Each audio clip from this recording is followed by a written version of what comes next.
Tantor Audio, a division of recorded books, presents Heidegger and Ruins, Between Philosophy and Ideology, by Richard Wolin. Narrated by Brion.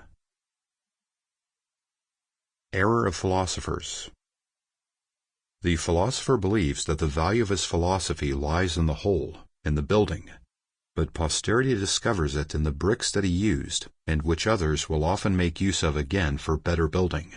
In the fact, that is to say, that the building can be destroyed and nevertheless possess value as material. Nietzsche. Human, all too human, 1878. A note on sources. In addition to Heidegger's being a prolific philosopher, as his 100-plus volume Gesamtausgabe really attests, he was also a prolific letter writer. Over the course of his long productive life, 1910 to 1976, he corresponded with some 200 interlocutors. Over 10,000 of Heidegger's letters remain extant. After some initial hesitancy, Heidegger ultimately signed off on the publication of his correspondence. He viewed the Briefausgaben as an integral part of his Gesamtwerk, or oeuvre. In keeping with Heidegger's directives, in 2010 there began, under the auspices of the Freiburg-based Karl Albert Verlag, an ambitious project to publish a 35-volume edition of Heidegger's correspondence. In this book, I have at various points relied on the informative accounts concerning Heidegger's philosophical path that he himself provided in these various epistolary exchanges. Conversely, for the most part, orthodox Heideggerians have steered clear of the letters, which they view as a form of non- or extra-philosophical discourse. Although one would think that in the light of their allegiance to Heidegger's program of overcoming metaphysics, the disruptive effects of epistolary testimony might offer a welcome to source of otherness. In this note, I wish to explain my decision to rely on the letters as a valuable and legitimate source for understanding the twists and turns of Heidegger's Denkweg. Heidegger's correspondence is intellectually significant for several reasons. For one, it is widely acknowledged that as Heidegger was a philosopher of existenz, many of his fundamental philosophical impulses derived from his own life experiences. His conversion to Protestantism circa 1917, the Kriegerlebnis, war experience of World War I, the defining event of Heidegger's generation, the collapse of the Weimar Republic, and the rise of National Socialism. Heidegger's letters offer invaluable testimony concerning the ways that these transformative existential episodes impacted his denken. As Heidegger avowed in a letter to Karl Lowith of 19 August 1921, I work in a concrete fractal manner, from out of my I am, from out of my spiritual fractal heritage/milieu/life context, from out of that which becomes accessible to me as living experience. To discount the letters would be to neglect the existential basis or ground of Heidegger's thought. Moreover, Heidegger's correspondence includes exchanges with some of the outstanding figures in 20th century philosophy and letters, among them Heinrich Rickert, Karl Jaspers, Rudolf Bultmann, Hannah Arendt, Hans-Georg Gadamer, Ernst Jünger, and René Char. In these cases, Heidegger's letters are quite obviously of intrinsic philosophical and/or cultural significance. Equally revealing are Heidegger's epistolary exchanges with close friends and family members, such as Elisabeth Blockmann, Elfriede Heidegger, the philosopher's wife, and his brother Fritz. This is true insofar as in the course of these colloquies, Heidegger often paused to shed invaluable light on the nature and substance of his philosophical trajectory. Lastly, such conceptual clarification is especially welcome in the case of a philosopher like Heidegger, who, in keeping with his emphatic disavowal of publicness, inclined toward Hermeticism. As Heidegger avowed in Contributions to Philosophy 1936 to 1938, only the great and secretive individuals ensure the stillness necessary for the advent of the God. And in Anmerkungen, volumes 1 through 5, he affirmed, "Whoever knows me only on the basis of my published work does not really know me at all." Given Heidegger's predilection for philosophical esoterics, the elucidations that the letters provide remain valuable and indispensable. Introduction. Heidegger in Black. The ontological privilege of German Dasein. The Black Notebook's publication beginning in 2014 has generated a new wave of Heidegger scholarship. To date, 8 installments, comprising volumes 94 through 101 of the mammoth 102-volume Heidegger Gesamtausgabe, have appeared. For purposes of comparison, the comprehensive Hegel edition published by Felix Meiner Verlag, which was completed in 2018, contains only 47 volumes. In light of the fact that the notebooks have added nearly 3,000 pages of source material to Heidegger's voluminous corpus, it is understandable that scholars have felt compelled to reassess Heidegger's legacy in the wake of their publication.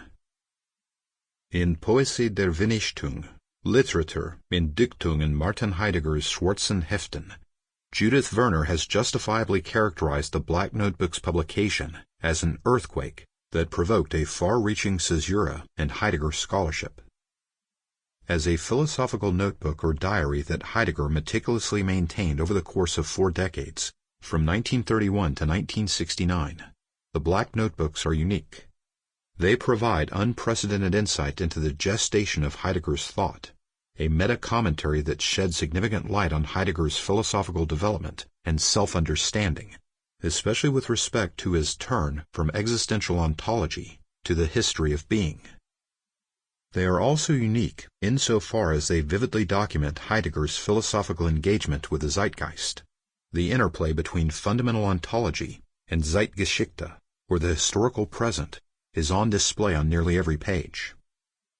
In an afterword to Volume 1, the Black Notebook's editor Peter Trani has felicitously characterized Heidegger's approach in the notebooks as the attempt to arrive at ontological insights in the areas of science, religion, politics, and culture on the basis of signs or characteristics of daily life under National Socialism.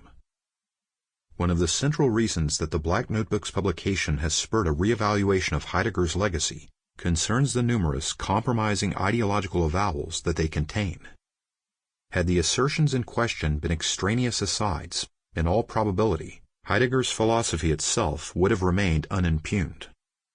Disturbingly, Heidegger articulated many of these dubious metapolitical judgments in the idiolect of his own characteristic essential thinking. As such, the Black Notebooks confirm that the cordon sanitaire that Heidegger supporters have sought to maintain between philosophy and worldview in his oeuvre, ever a dubious interpretive stratagem, is hermeneutically flawed. This is especially true for Notebooks 2 through 25, which span the years 1931 to 1941 and document Heidegger's response to the advent and consolidation of Nazi rule. Notebook 3, Überlegungen und Winke 3, which Heidegger began in fall 1932, is especially revealing, insofar as it coincided with Heidegger's 12-month tenure at Freiburg University, Führer Rector. As Trani's observations suggest, the Black Notebooks have heightened our awareness concerning the entwinement of philosophy and ideology in Heidegger's work. Heidegger consistently described himself as a philosopher of temporality and historicity, a characterization that resonated in the title of his chief d'oeuvre, Being in Time, 1927. The Black Notebooks attest prodigiously to the timeliness of Heidegger's work, to the crucial dynamic between metaphysics and Zeitgeschichte. As such, they are saturated with historicity, in ways that the existing secondary literature has yet to fully explore. The Black Notebook's status with respect to the other main divisions of the Gesamtausgabe, lectures, seminars, and treatises, is anomalous. For the most part, the entries consist of abbreviated reflections on themes or topoi that spurred Heidegger's philosophical curiosity, yet whose treatment did not fit in harmoniously with his more conventional scholarly commitments, monographs, essays, and lecture courses.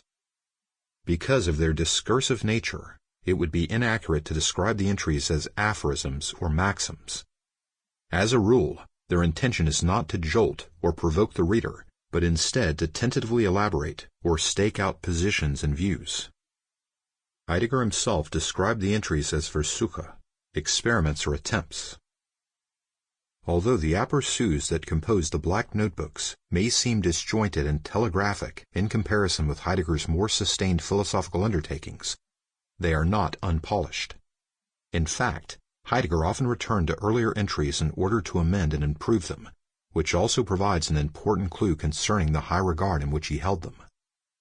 In a text of 1937 to 1938, The Wish and the Will, on preserving what is attempted, in which Heidegger listed his philosophical accomplishments to date, he included the black notebooks on the list.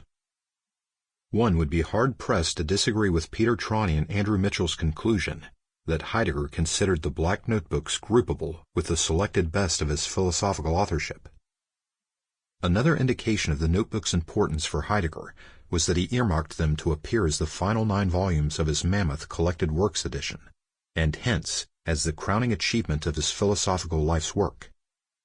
This meant postponing their publication until several decades after his death. One of the motivations underlying this decision, it seems, was that Heidegger felt that his contemporaries were too benighted to grasp the clairvoyance of his metapolitical insights. Heidegger was convinced that only a future generation, one that was less small-minded and more attuned to the emanations of being, could do them justice. Like Nietzsche, a self-described posthumous man, who in The Will to Power claimed that he would narrate the history of the next 2 centuries, Heidegger in the Black Notebooks also staked a claim to prophecy. In Notebook 12, circa 1939, he forecast that not until the year 2327 would his name finally emerge from Vergessenheit, or oblivion. Serendipitously, 2327 also happened to be the 400-year anniversary of the publication of Being and Time. At another point, Heidegger arbitrarily attributed a numinous power to names beginning with the letter H. He invoked as evidence Heraclitus, Hölderlin, and Hegel, but Hitler himself would also seem to belong to the list, as would of course Heidegger himself. Whereas in May 1945, many Germans greeted the Allied victory as a liberation from the tyranny of Nazi rule, Heidegger conversely insisted that it was merely another episode in the long history of Sein Vergessenheit, or the forgetting of being. Heidegger held that Nazi Germany's excesses paled in comparison with the criminality of the Allied occupation, which, having unleashed its machinery of death, Tötungsmaschinerie, could only culminate in the total annihilation, vollständige Vernichtung, of Germany and the Germans. Heidegger prophesied that a final judgment concerning the predominance of Americanism would take place in the year 2300. In material terms, the Black Notebooks highlight the depth and extent of Heidegger's Germanophilia, his conviction that Deutschtum possessed a salvific historical mission, a calling that elevated it metaphysically above other peoples. Heidegger maintained that the Germans, as a folk, displayed an ontological singularity, a Seinsart that justified his commitment to the ideology of German exceptionalism. On this point, Heidegger could not have been clearer or more insistent, hence his declaration in Überlegungen 2 that only someone who is German, der Deutsche, is capable of poetically articulating being in an originary way, an avowal that confirms that Heidegger articulated his commitment to the idea of German superiority in ontological terms. The Black Notebooks reaffirm that Heidegger's understanding of Seinsgeschichte, the history of being, was inherently tied to his metaphysical wager on the redemptive capacities of Deutschtum. Time and again, they demonstrate that Heidegger's ontological turn during the 1930s was integrally bound with an intensification of his commitment to the regenerative attributes of German Dasein and German destiny. Heidegger's ontological historical wager on Germany emerged, unambiguously, in his pans to the attributes of Western Germanic historical Dasein, a crypto-theological construct in which German destiny held the key to actualizing another beginning, conceived as a renewal of the Greek beginning. The Black Notebooks demonstrate that Heidegger construed Germanentum as authentic historicity incarnate. It was an ontological status that Germany's geopolitical rivals, England and France, to say nothing of the Untermenschen who inhabited of the Slavic lands to the east, could never possibly match. Whereas Heidegger maintained that the Germans had an ontological historical calling, Auftrag, to fulfill, he viewed Germany's existentially flawed adversaries as carriers of nihilism, hence, as peoples who threatened to undermine Germany's eschatological destiny and mission. Accordingly, Heidegger divided the world into historical and unhistorical peoples.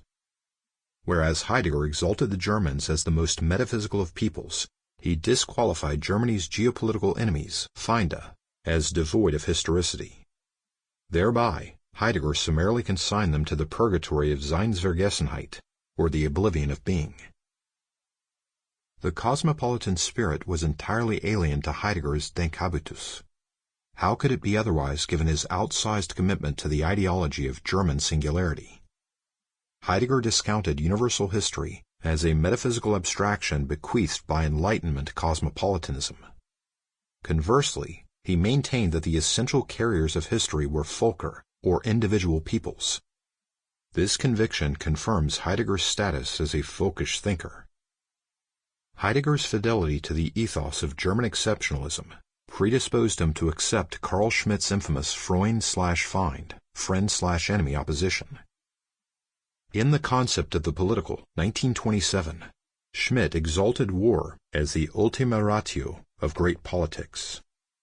As Schmitt remarked, war, the readiness for death of fighting men, the physical annihilation of other men who stand on the side of the enemy, possesses an existential meaning.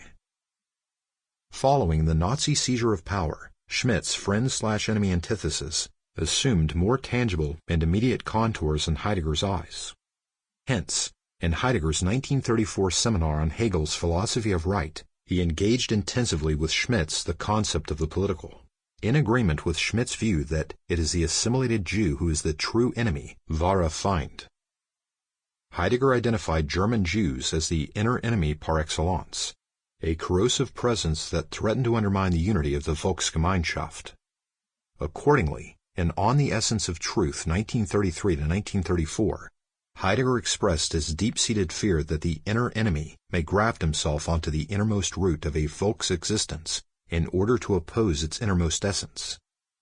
All the keener, harsher, and more difficult is the struggle, he continued, to ferret out the enemy, to force him to reveal himself, to remain ready to attack, and to initiate the attack on a long-term basis with the goal of total extermination, vollingen Vernichtung. As Heidegger observed in 1942, around the time that the Nazis formulated the Indoslung to the Jewish question, in the era of the Christian West, that is, the era of metaphysics, world Jewry is the principle of destruction. In light of the fact that both Heidegger and Schmitt hailed from solidly Catholic milieus, provincial Baden in Heidegger's case, the Rhineland in Schmitt's, the developmental parallels with respect to their anti-Jewish views are more compelling than may at first appear. It has been well documented that during the early decades of the 20th century, as racial anti-Semitism spiked, traditional religious anti-Judaism increasingly accommodated the worldview of its profane doppelganger. Hence, medieval fears about sectarian Jewish practices, well poisoning, blood libel, and ritual murder that threatened to undermine the integrity of Christian communities metamorphosed into modern fears about Jews as carriers of modernity, with all of its attendant disorders, dislocations, and disruptions. For both Heidegger and Schmitt, the traditional religiously based mistrust of Judaism metastasized into a this-worldly, profane paranoia concerning the disintegrative influence of the Jewish enemy, a paranoia whose best-known incarnation was the Protocols of the Elders of Zion.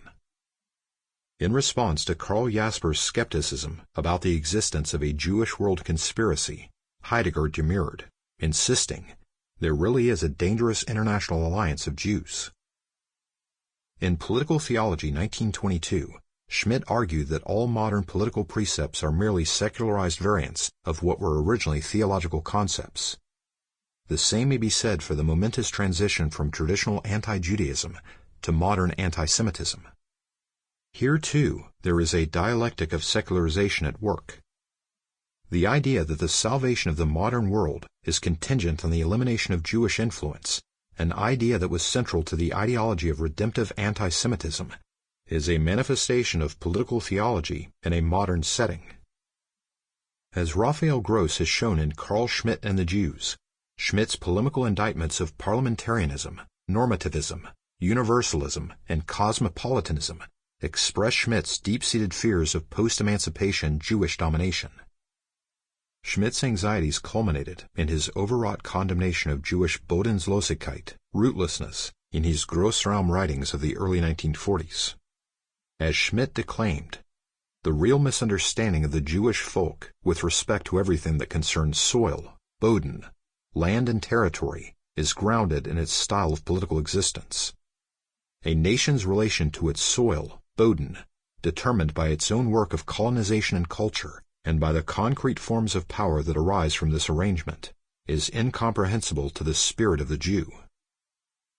Heidegger's doctrine of Seinsgeschichte assimilated the political theology of redemptive anti-Semitism. As the Black Notebooks attest, he held that the reemergence of being in its glory and plenitude would not take place until world Jewry's disintegrative influence was eliminated. The affinities between Heidegger's fundamental ontology and Schmidt's political existentialism also shed light on Heidegger's reformulation of first philosophy as an ontology of violence. Heidegger often stressed that the trajectory of Seinsgeschichte was riven with violence and conflict. He found a valuable philosophical anticipation of this view in Heraclitus's Fragment 53. War is the father of all things, a maxim that Heidegger revered as a normative ontological touchstone. Violence was the midwife of Heideggerian Seinsgeschichte. In the Black Notebooks, Heidegger declared, "The path leading from being to thinking hews closely to the edge of annihilation, Vernichtung." And in Contributions to Philosophy, 1936 to 1938, he declaimed, "Wherever beings are to be changed by beings, not out of bang, violence is necessary. Every act is one of violence, such that here the violence is mastered by means of power." Heidegger's reformulation of metaphysics in a bellicist and bellicose register emerged in the martial idiom that pervaded the Black Notebooks. Heidegger claimed that the notebook's goal was to stake out advance and rearguard positions in order to facilitate, through conquest, Eroberung, the ends of original questioning. Expressing his contempt for the reigning philosophical orthodoxies, he disdainfully added, 2 years of military service is better preparation for the sciences than 4 semesters of study. The Black Notebooks confirmed that Heidegger's vision of the destiny of the West was inextricably wedded to a discourse of German chauvinism. Germany's task as a nation of Dichter und Denker was to re-establish the ontological historical link between the Greek beginning and another beginning. As such, Heidegger's history of being was simultaneously a narrative of redemption, a saga in which German Dasein played a paramount role. According to Heidegger, German destiny was the metaphysical key to overcoming European nihilism, hence to redeeming the West from a condition of twofold abandonment, Verlassenheit, abandonment by the gods, Gottesverlassenheit, and abandonment by being, Seinsverlassenheit. In this connection, an obvious question that arises is what role was left for philosophy to play in Heidegger's narrative. In Trani's afterword to the Black Notebooks Volume 1, he provides an extremely troubling, yet wholly plausible response. It is undeniable, observes Trani, that Heidegger was convinced that with the National Socialist revolution, philosophy had reached its end. It must be replaced by the metapolitics of the historical folk. Thereby, Trani justly called attention to the pivotal role that Heidegger's commitment to German exceptionalism played in his later philosophy. By wholeheartedly embracing the metapolitics of the historical folk, Heidegger perceived a path forward, a path that led beyond the decline of the West and toward the redemptory promise of another beginning. By wagering on the metapolitics of the historical folk, Heidegger conceived a meaningful alternative to the impotence and inefficacity of contemporary philosophy, his own existential ontology included. Needless to say, by invoking the metapolitics of historical folk, Heidegger did not mean any folk whatsoever. He meant the German folk, which, as the Black Notebooks repeatedly reaffirm, Heidegger regarded as the only genuinely historical folk. The end of Heideggerianism? Among the Heideggerian faithful, the Black Notebooks publication has prompted a considerable degree of soul-searching and rethinking. Numerous Heidegger loyalists felt they had been deceived by Heidegger's literary executors, who had systematically purged the philosopher's work of pro-Nazi and anti-Semitic avowals, a practice that, once these omissions came to light, resulted in a series of embarrassing public controversies that have called into question the Gesamtausgabe's viability. To cite one example of such soul-searching and rethinking, in 2015, both the president and the vice president of the International Heidegger Society abruptly resigned from their positions. The philosopher Günter Fiegel explained in announcing his resignation as Heidegger Society president that Heidegger's numerous professions of anti-Semitism, as documented in the Black Notebooks, prevented him from representing Heidegger's philosophy in good conscience. To think in this way, averred Fiegel, is incompatible with the vocation of philosophy. The Black Notebooks publication motivated Fiegel to reevaluate the way that Heidegger, following the German defeat in 1945, had deployed his technology critique in order to relativize and downplay the historical specificity of Nazi criminality. As Fiegel observed, following the end of World War II, Heidegger refused to acknowledge Germany's responsibility for war crimes. Instead of recognizing the Shoah's singularity with the war's termination, Heidegger situated the existence of the extermination camps in an eschatological frame of reference that reduced all historical events to undifferentiated consequences of modern techniques. Fiegel's prognosis concerning the future of Heidegger's studies in the wake of the Black Notebook's appearance was correspondingly bleak. The philosophical future, claimed Fiegel, portends the end of Heideggerianism.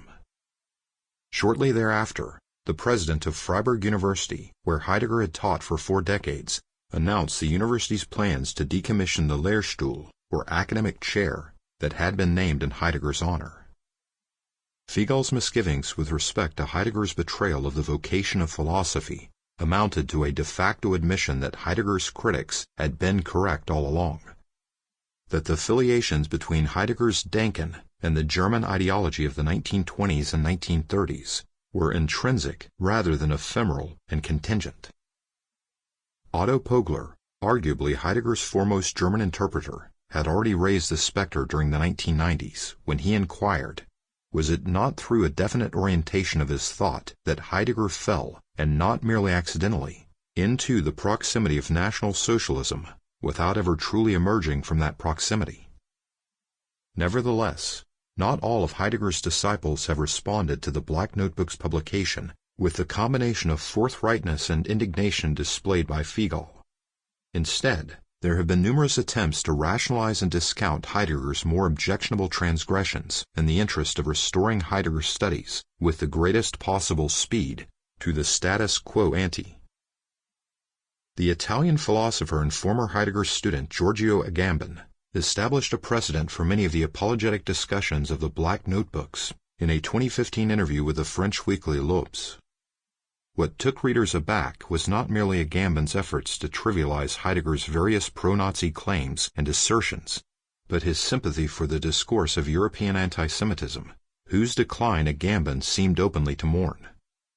As Agamben asserted, the polemic surrounding the Black Notebooks rests on an equivocation concerning the usage and meaning of the word anti-Semitism. For well-known historical reasons, this word designates something that has to do with the persecution and extermination of Jews. But if every assertion that is critical or negatively disposed toward Judaism, even that which is contained in private diary entries, is condemned as anti-Semitic, the net effect is to place Judaism outside of language. By misrepresenting anti-Semitism, a paradigmatic example of race thinking and its attendant persecutions, as statements that are critical or negatively disposed toward Judaism, Agamben deliberately masked the gravity of the issues at stake. Agamben's subterfuge notwithstanding, none of Heidegger's critics has disputed the permissibility or legitimacy of criticizing Judaism. Nor have they sought, as Agamben suggested, to place Judaism outside of language. Instead, they have criticized Heidegger's reliance on race discourse, a habitude and practice that belies the claim that his thinking was constitutionally immune from the temptations of the Rassengedanke. One refrain that has repeatedly punctured the recent wave of Heidegger apologetics is the claim that, today, we need Heidegger more than ever. Often such assertions invoke the value of Heidegger's technique critique as a challenge to the shortcomings of Western nihilism. Sample complete. Ready to continue?